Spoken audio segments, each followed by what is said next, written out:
Thanks, Luke. Now I've got to live up to that, right? You should undersell. But it's a real privilege to be here as we kick off what is going to be not just a life-changing, but an eternity-changing weekend. Because we live for eternity, right?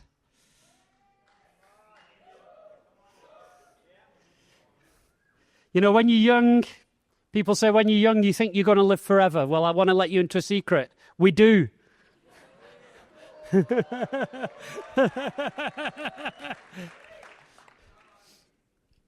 we're living for eternity. We're living for the King.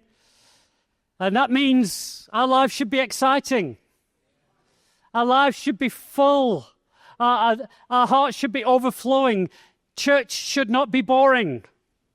It should not be tame. It should not be mediocre. And we shouldn't have to generate hype. And I'm not going to generate hype tonight because you have to generate hype when there's no substance. But when Jesus is here, he doesn't need a hype man. We just need the truth.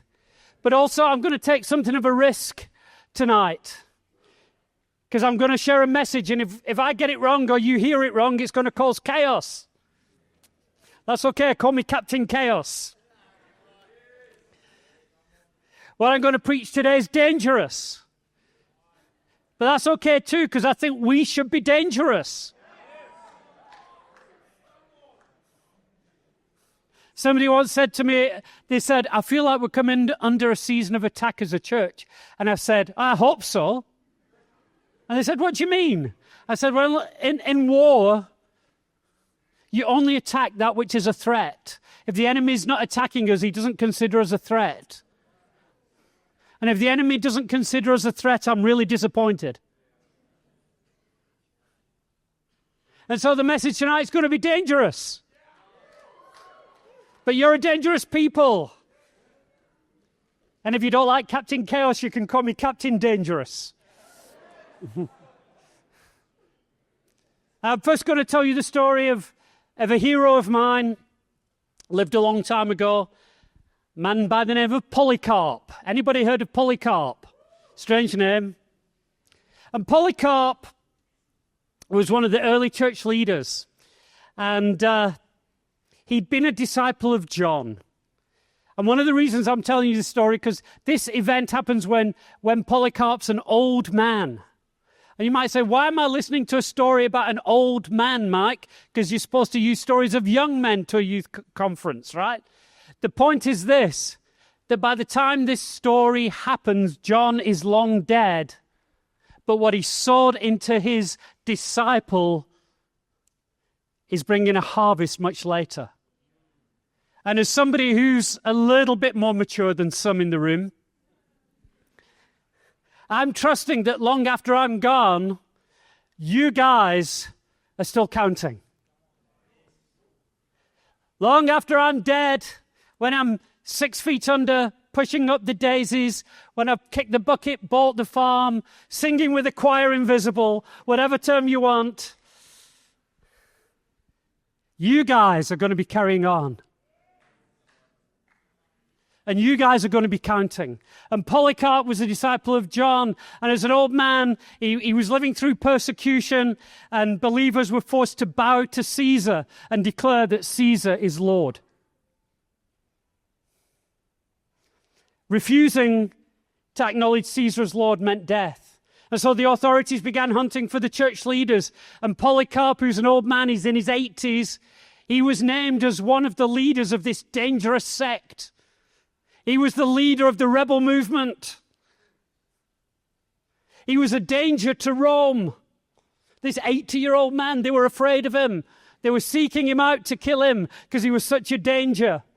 His friends urged him to flee, and for a time he hid in the countryside, moving from one place to another. And then one night he had a dream. And in the dream, his pillow caught fire. And when he woke up, he said, what this means is, I must be burned alive for the sake of the gospel. This guy's hardcore. You think you're hardcore, this guy's hardcore. And so he knows what lies ahead, and he chooses courage. And eventually he was betrayed by one of his own servants. And one of his own servants leads the soldiers to Polycarp. And when the soldiers arrived to arrest him, he didn't fight, he didn't resist, he didn't run away. You know what he did? He said, "Come in and have a meal with me." He fed them. He gave them drink. And he said, "Can I have an hour to pray?" They said, "Okay, you can have an hour to pray." He took 2. And then they let him off. And the governor of the area tried to persuade him, "Listen, we don't want to burn you. We don't want to kill you. Just say, 'Caesar is Lord.'" He said, "No, I can't." Brought him before the crowd. The crowd were calling for him. And again, he said, "Please, just recant.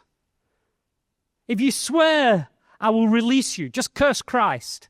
And he said this, "For 86 years I have served him, and he's done me no wrong. How can I blaspheme my king who saved me?"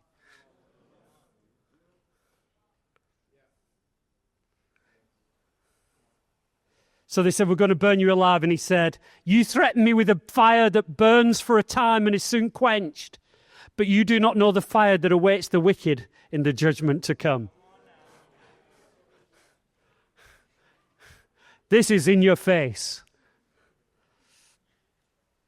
And so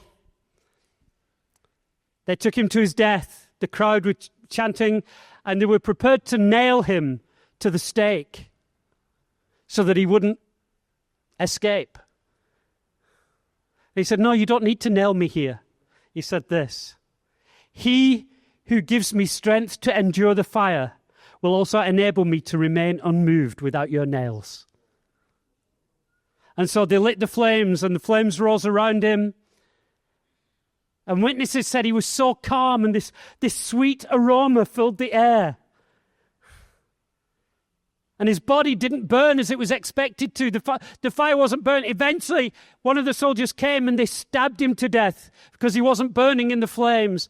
And witnesses said that so much blood flowed from the wound that the blood extinguished the fire.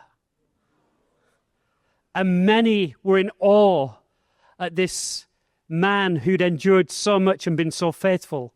Not least, the servant who betrayed him was convicted and turned to Christ.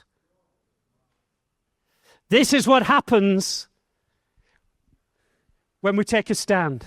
This is what happens when we're courageous. This is what happens when we live for Jesus.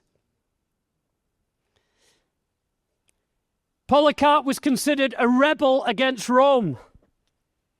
He wasn't a rebel against Rome. In reality, he was simply loyal to a greater king.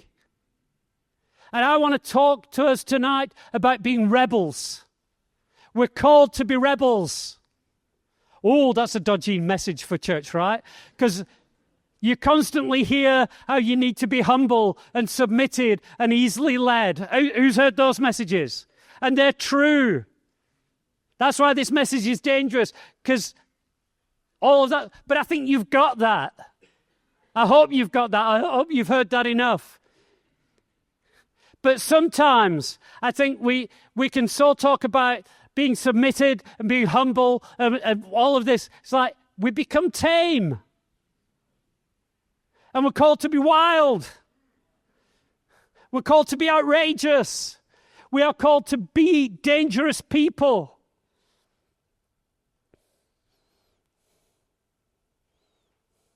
We're called to be a spirit-filled, table-turning, truth-preaching, miracle-working, giant-slaying, hell-raiding, faith-fighting, stronghold-breaking, revival-bringing, soul-saving, kingdom-advancing, darkness-defying, cross-carrying, fire-bearing people. That's our job description. And we can't do that if we're tame and mediocre. We can't be that if we're just going to be nice. How many of you are sick of nice? The old lady who lives down our street, she's nice. The librarian, she's nice. We're called to be righteous, but we're also called to be radical.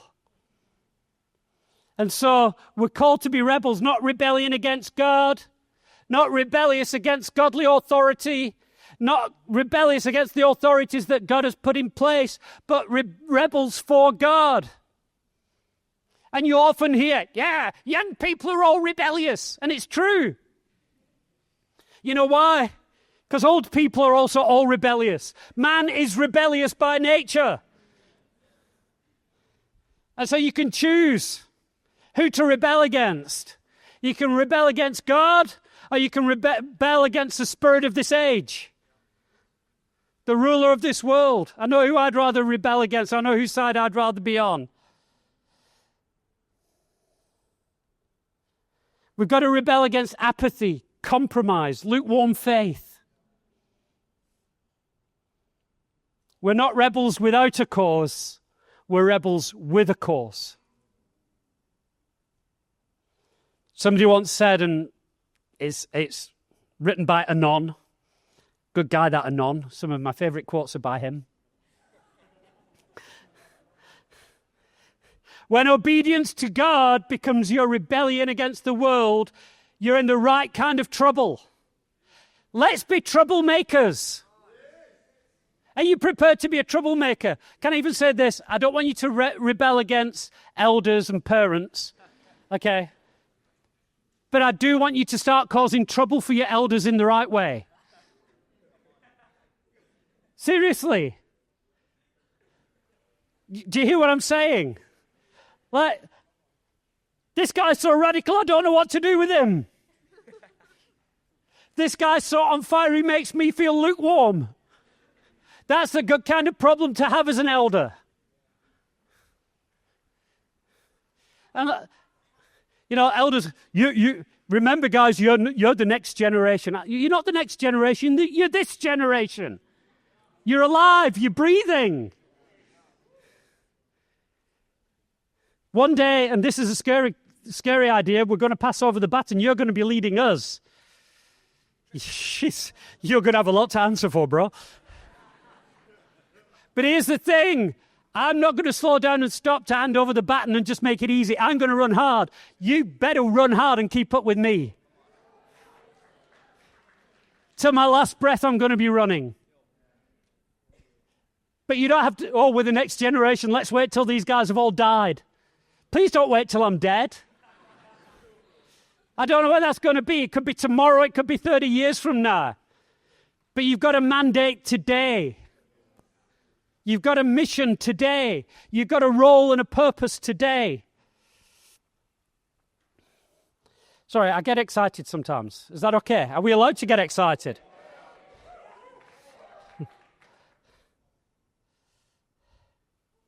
In Acts 17, verse 6, they dragged Jason and some of the brothers before the city authorities, shouting, "These men have turned the world upside down. And they've come here also. And Jason has received them. And they're all acting against the decrees of Caesar, saying that there is another king, Jesus." Well, yeah.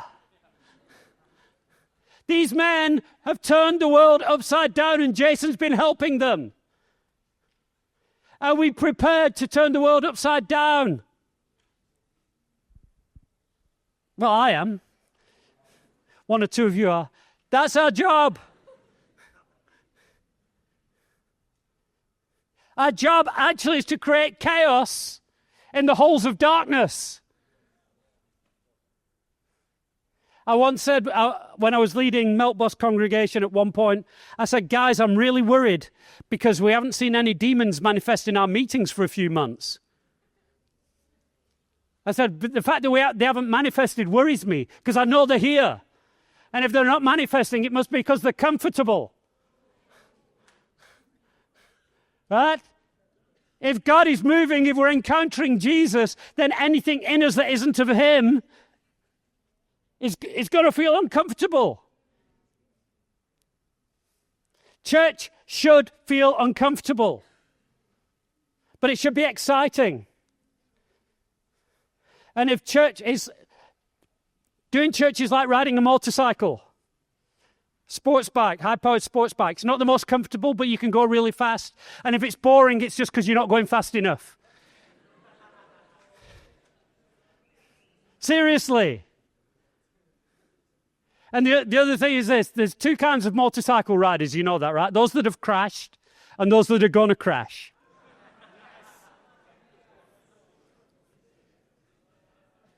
And I want to give you permission. And again, this is where I'll have elders losing sleep over this. I want to give you permission. Be comfortable with crashing and burning. If you've never crashed, you're not driving fast enough. We've got to be comfortable with messing up. If we're never messing up, we're never trying the impossible. And if we're never trying the impossible, we're never seeing the supernatural. He's not called the God of the possible. He's called the God of the impossible. If you try what's possible, you don't need him. How many of you came expecting the supernatural to break open this weekend? Wonderful. How many of you came expecting God would use you to break open the supernatural? Oh, that's a different question. I'm glad some of you are. Can we just recalibrate right now? We don't have to spend just 30 seconds. Lord, I'm sorry I forgot that we're a priesthood of all believers. And that your word says when you come together, each brings a contribution. And we are trusting for supernatural encounters this weekend. We're trusting for healings and deliverance and salvation. We're trusting for commissioning in new gifts and new roles and sending and commissioning. And Lord, each one of us wants to say, use me. Use me. I'm sorry that I kind of came expecting it of other people. Here am I, use me. Amen. I am testimony of the fact that God takes useless people. I wasn't the captain of any sports teams. You know, Luke, obviously, athletic genius.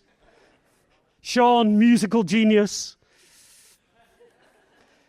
Phil somewhere. Phil's just perfect in every way.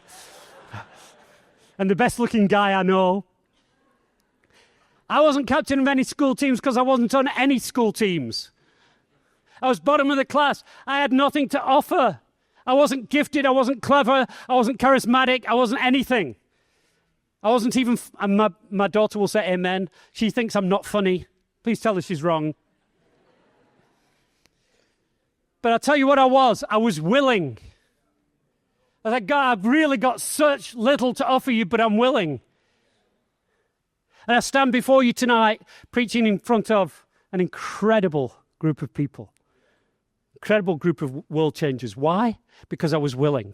And some of you sat here thinking, oh, I don't have anything to offer. Fantastic! Because if you're empty, God can fill you.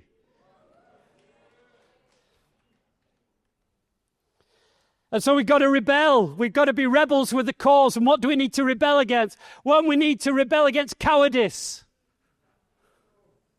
We need to be a courageous people. We need to be a people who are willing to come against fear. Esther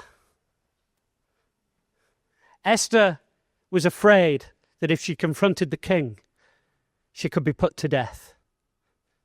She had to address her fear. And as the old saying goes, courage is not the absence of fear. Stupidity is the absence of fear. Right? Courage is saying fear will not rule me. Courage is, I feel fear, but I'm going to do it anyway. And fear is something, it's a tool of the enemy. That some fears are natural, but some is demonic, some is spiritual. And they say there are two kinds of fear. There's fear that stops you living, and there's fear that stops you dying. Right? So, if I'm on the edge of a cliff, a fear of falling is a good thing. It keeps me from the edge. That's a fear that stops me dying. There's a healthy fear of God, but there's fear that stops me living. My mother has a fear of heights. So she came to Cape Town, we took her up Table Mountain. She's in the cable car like this, she missed the whole view. Her fear stopped her living. We've got to address those fears. We've got to overcome those fears. And God will come alongside us. and aid us in our time of need.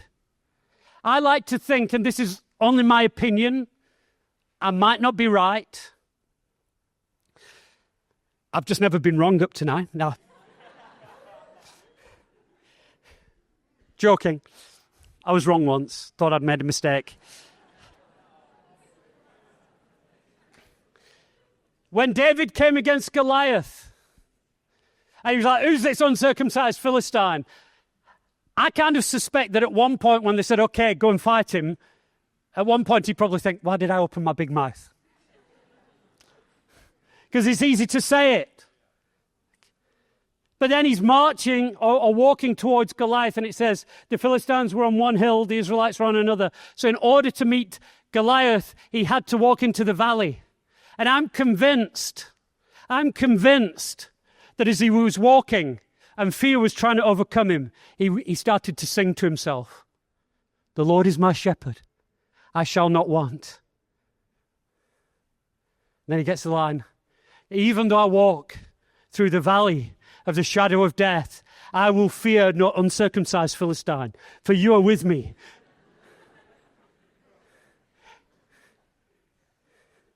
I think his victory over fear happened long before he had to face his fear. But Esther was afraid. What if I die?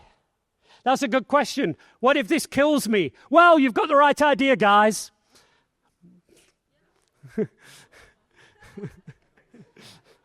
What if it kills me? Well, I'm with Jesus. But here's the thing, here's what he said to Esther.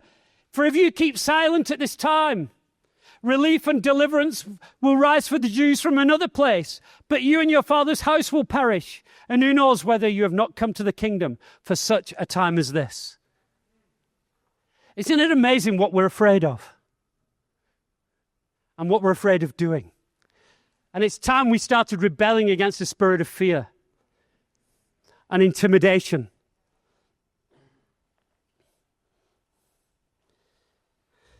Again, that Anon guy, he's a really clever guy. He said, the measure of a man's faith is what it takes to stop him. What would it take to stop you? What would it take to intimidate you? What would it take to silence you?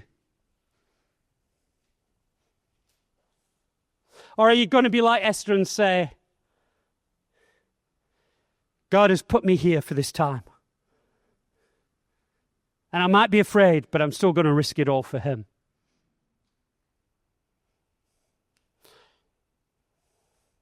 In 2 Timothy 1, Paul writing to Timothy says, for this reason, and he's talking to a young man. It's like an old guy talking to a young person.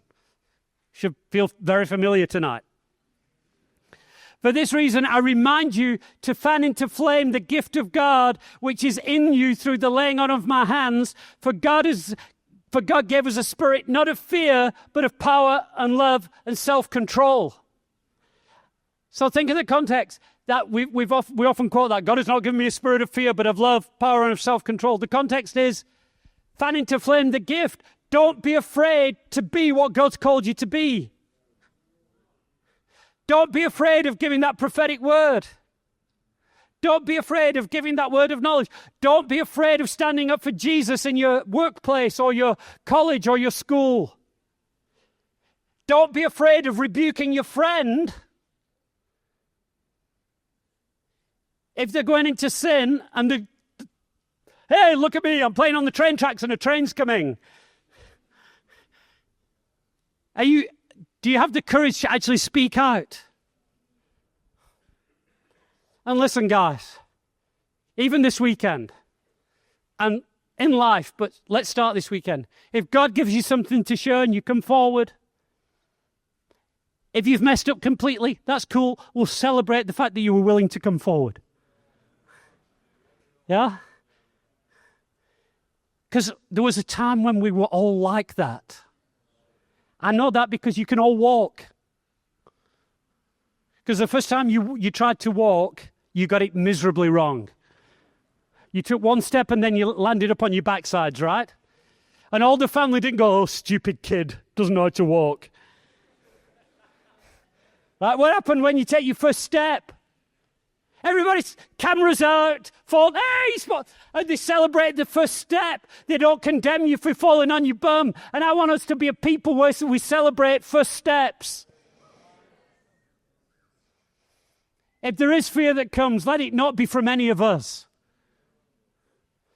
Don't you dare be afraid of my disapproval, or Luke's, or your friends. For God has not given us a spirit of fear, but of power and love and self-control. I'm not going to allow my emotions to dictate my behavior. We're not going to be a feelings-led people. We're going to be a truth-led people. God has given you your emotions. They're invaluable. They're precious. And your emotions make wonderful servants, but terrible masters. And my self-control is, this is how I feel, but I'm going to be obedient. This is how I feel, but I'm going to be faithful. This is how I feel, but I'm going to step out. We've got to rebel against fear. We've got to rebel against cowardice.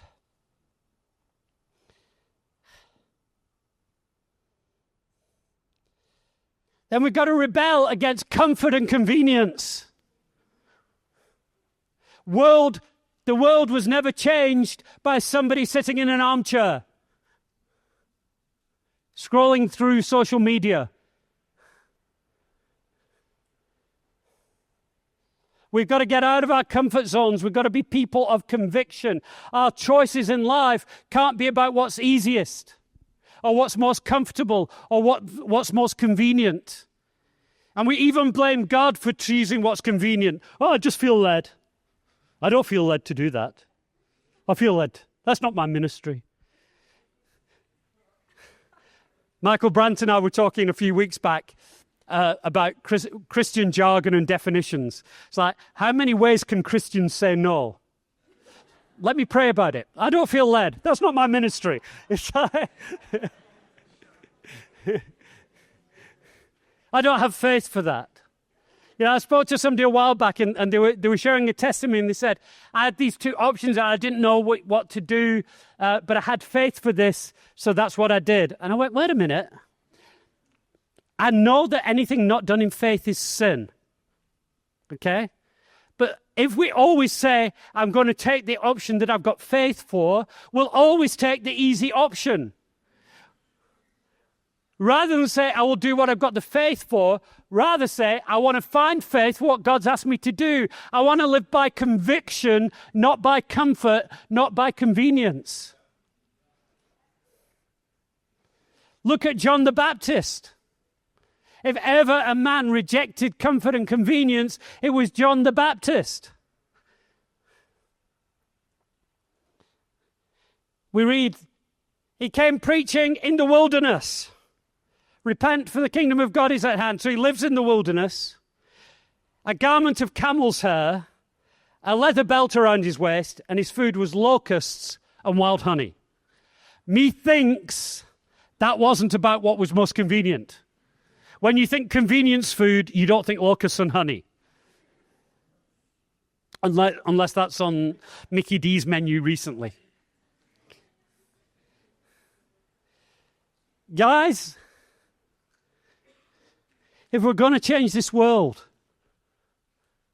we've got to get comfortable with discomfort. We've got to become familiar with sacrifice. Kevin DeYoung said we must never choose comfort and convenience over conviction and character.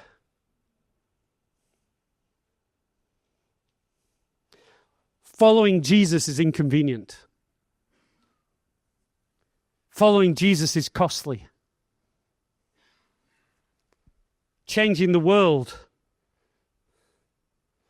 will be done by people who give of themselves completely. In Luke 9:23, Jesus said, if anyone would come after me, let him deny himself and take up his cross daily and follow me. The spirit of this age is about what's convenient, what's comfortable, what I feel like doing.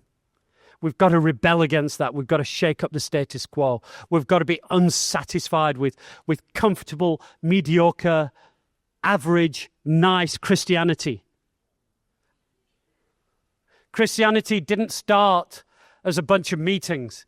Christianity started as a revolution. And some people like, Jesus was a revolutionary, and they mean it in like the political sense. Jesus couldn't care less about politics, but he was a revolutionary. Love your enemies, turn the other cheek. The first will be last. That is revolution. The king who will die for his people instead of a king who asks his people to die for him is revolutionary.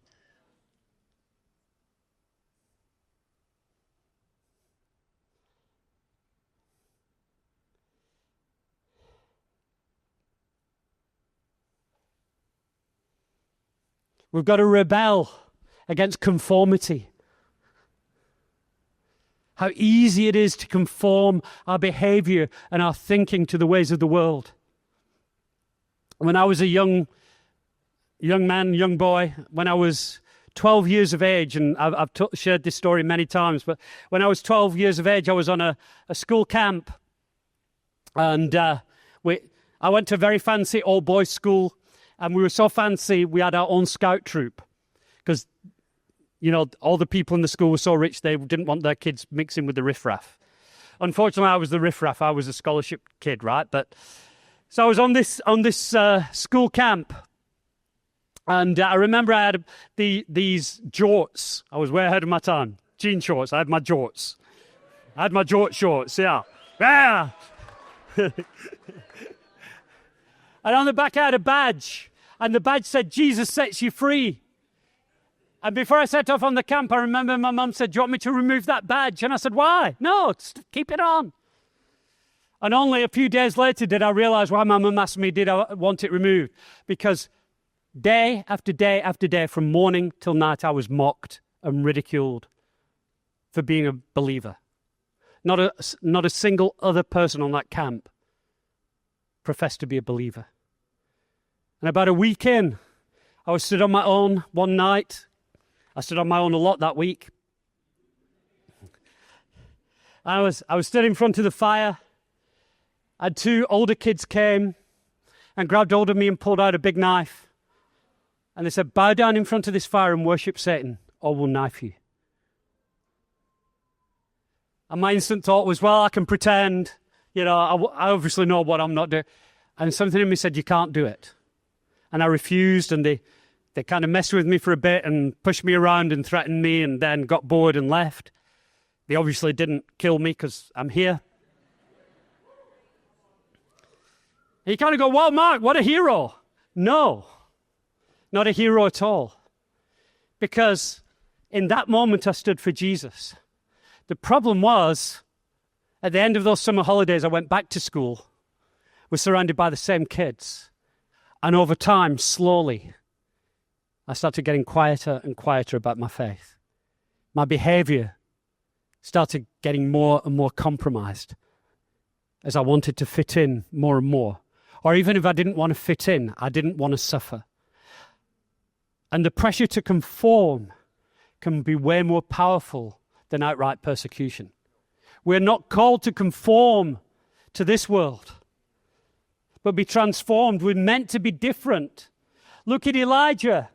Elijah stands for truth. His whole nation just about has gone over to Baal worship. The king is in Baal worship. And he stands for truth so much. He stands for the Lord so much that eventually, at one point, when Ahab sees him, Ahab's been trying to hunt him down, and Ahab sees him, and he says, when Ahab saw Elijah, Ahab said to him, "Is it you, you troublemaker? Is that you, you troubler of Israel?" I suspect that if people never think that we're troublemakers, maybe there's something wrong. Did I say something dodgy? Because you all went really quiet there. If I fit into the world, if people don't think I'm odd, if people don't think I'm strange, if my words, and I don't want to be offensive. I don't want to be offensive. But people are never offended by me if they never disagree with me, if I fit in perfectly into the patterns of this world. Maybe I've got to ask myself, have I conformed? Because we're living in Babylon, but this is not our home. And for Elijah, standing out was a big deal. He says, I've not troubled Israel, but you have, and your father's house, because you've abandoned the commandments of the Lord and followed the Baals. Now, therefore, send and gather all Israel to me at Mount Carmel, and the 450 prophets of Baal, and the 400 prophets of Asherah who eat at Jezebel's table. Did you ever feel like it was 850 to 1? I'll tell you, at school I did.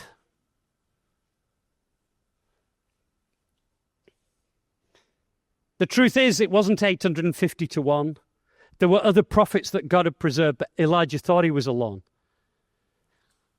And I want to tell you that sometimes it takes the courage of one person to stand up for others to make themselves known. If you conform, how many others are conforming with you? And it takes one person to start a movement. It takes one person to start a revival.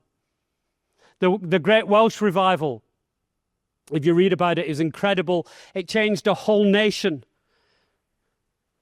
The pit ponies, because there's lots of mines in Wales, the pit ponies, after the revival, had to be retrained because they were so used to the miners swearing at them that when so many miners got saved, they stopped swearing. The ponies didn't understand their instructions. Pubs closed down and churches opened. Whenever large groups got together, church meetings broke out. In fact, there's still a remnant of that today, because if you go to a rugby match in Wales, when Wales play, they sing a hymn. That's the Welsh song, right? A hymn. Do you know where that comes from? That's a remnant of the Great Welsh Revival, that whenever enough people got together, they might be on the way to rugby, but something of the power of God fell and praise and worship broke out. They weren't conformed to the pattern of the world. The world was changed with encounters of God-fearing people. We've got to rebel against the conformity to this world. Mediocrity, idolatry, compromise. And sometimes it does feel like we're alone. And a great quote here by a guy called Mike Davies. I tried to find somebody smarter, but I couldn't.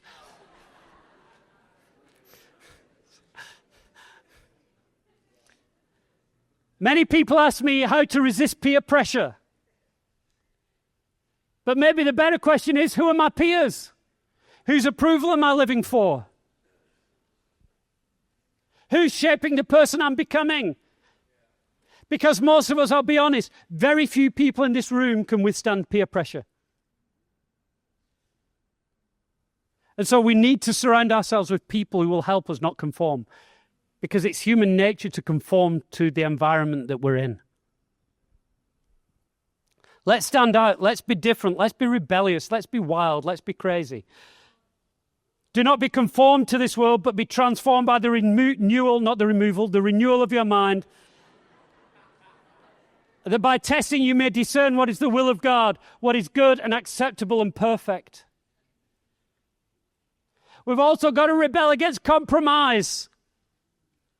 I'm so fearful for the church in the world today, because you get so many people, I'm a believer. I was talking to Andrew Selly this afternoon, and he said, you know, in California, he said, I walked down the beach and there's somebody reading the Bible and smoking weed at the same time. What does that say about the state of the church? That in many cases it's rotten through compromise. We've got to be rebellious against that. And one of the things that happens is, I remember talking to a young girl a little while ago, and she said, my friend, she just got saved, she said, my friends have told me I'm a bit too extreme and I need to calm down. said, please don't. Please don't calm down. Stay on fire. They say by the time the average Christian reaches the right temperature, everybody thinks they've got a fever. Can we rebel against lukewarm mediocrity and compromise and half-heartedness and one foot in the world? Can we just rebel against that? And they think, yeah, well, we're young. This is what young people do. No, it's not.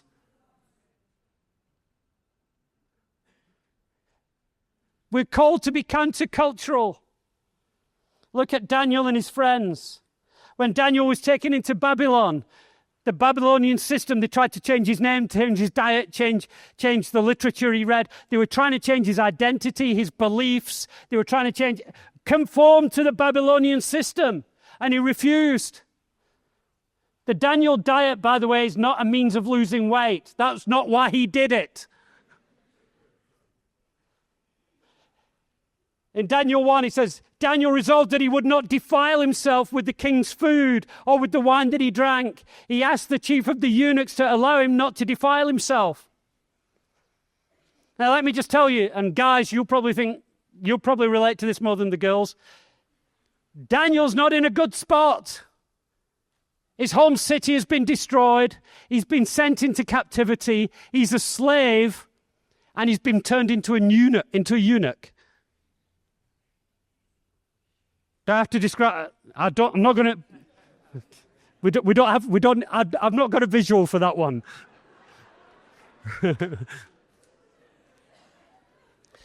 And he's in every way was being subjugated, even in terms of his offspring and his inheritance. It's like, you've got no future. You've got no identity. You've got no God. You've got nothing. And we're going to conform you into our beliefs and into our system. And he said, no, I refuse to defile myself, even if it costs me my life. Later, his friends said the same thing. They're accused. There are certain Jews you have appointed over the affairs of the province of Babylon, Shadrach, Meshach, and Abednego. These men, O king, pay no attention to you. They do not serve your gods or worship the golden image that you've set up. Oh, king, there's some rebels here. Rebels were the cause. And the king says, hey, if you don't bow down, you're going to die. And their response is, we have no need to answer you in this matter. If this be so, our God whom we serve is able to deliver us from the burning fiery furnace, and he will deliver us out of your hand. But even if he doesn't, our God can and he will, but even if he doesn't, let it be known we will not serve your gods or worship the golden image that you've set up. And I want to say to you, if you take a stand for God and say, I refuse to bow, your God is able to deliver you from that situation, and he will. But even if he doesn't, you do not bow down. We rebel against compromise. We rebel against bowing down to idols. And here's the thing, God did deliver them, but he didn't deliver them from the furnace, he delivered them through the furnace. And where did they meet Jesus? In the flames. They wouldn't have met Jesus if they hadn't gone in the furnace. And the incredible thing about this, and this is why we take a stand, because people might hate us for taking a stand. But read the book of Daniel and see Nebuchadnezzar, the enemy of God, the most powerful man in the world at the time, the leader of an empire. Eventually he has enough encounters with Daniel and his friends that in Daniel chapter 4, he actually worships God. When we get to heaven, I believe we're going to see Nebuchadnezzar. Why? Because men of God refused to bow. Men of God took a stand. Men of God said, I will not compromise. I will not yield. Throw me into a den of lions. Throw me into a fiery furnace. Do your worst. I will not bow. That's the generation we need to be. Rebels who will not bow, who will not yield, who will not compromise, who will not take the easy road. Leonard Ravenhill said this, a man who is intimate with God will never be intimidated by men. I'm not a brave person by nature. I really don't like... Some people I've met, they go, oh, yeah, persecution's coming. Praise God, bring it on. I'm like, no, please. God, hold it back. I'm not afraid of dying, but if I can die in my sleep, that'd be much better. Really, I'm not a brave person by nature. I am not going to withstand intimidation by men, the pressure of people, just in my own ability and my own stubbornness and my own... I need the intimacy of knowing God's with me. That's the only way I'm going to take a stand, and that's the only way you're going to take a stand. In Galatians 1:10, Paul says, am I now seeking the approval of man or of God?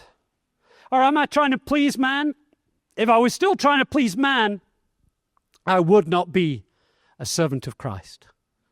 It's possible to please man. It's possible to please God. It's rarely possible to please both together.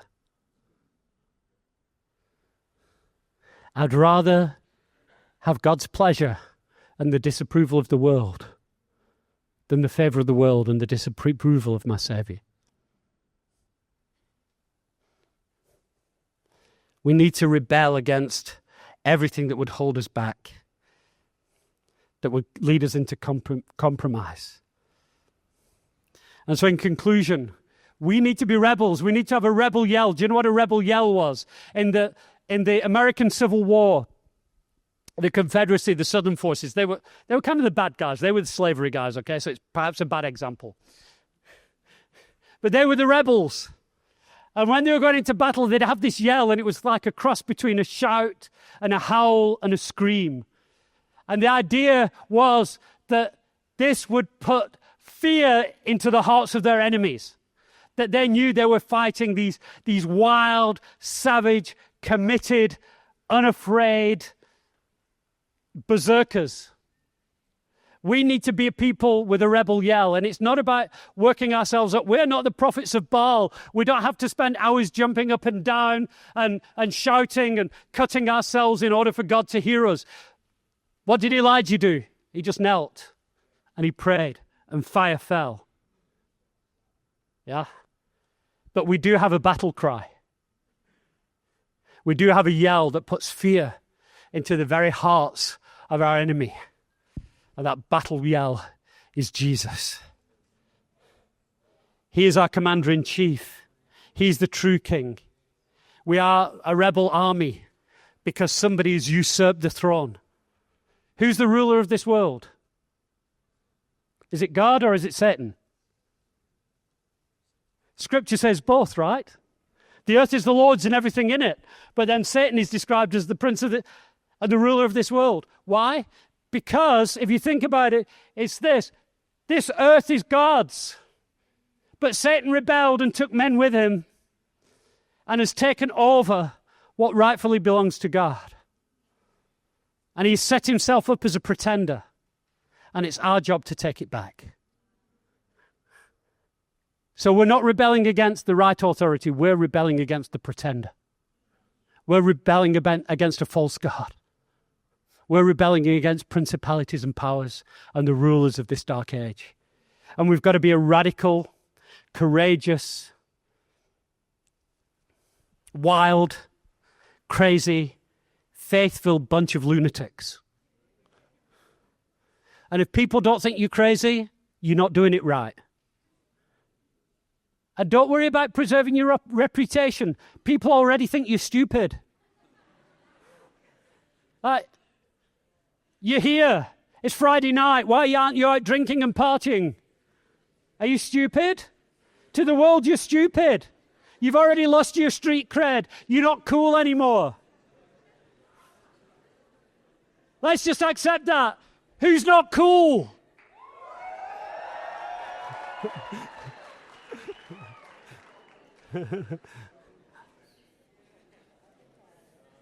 Viva la revolution. Christianity began as a revolution, not an institution.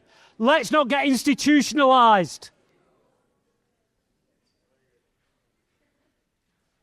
Let's not get safe. Let's dare to try things so impossible that if God isn't in it, it's doomed to failure. Let's be wild. Let's be crazy. Let's give our leaders headaches because we're risk takers and we're frothing at the mouth.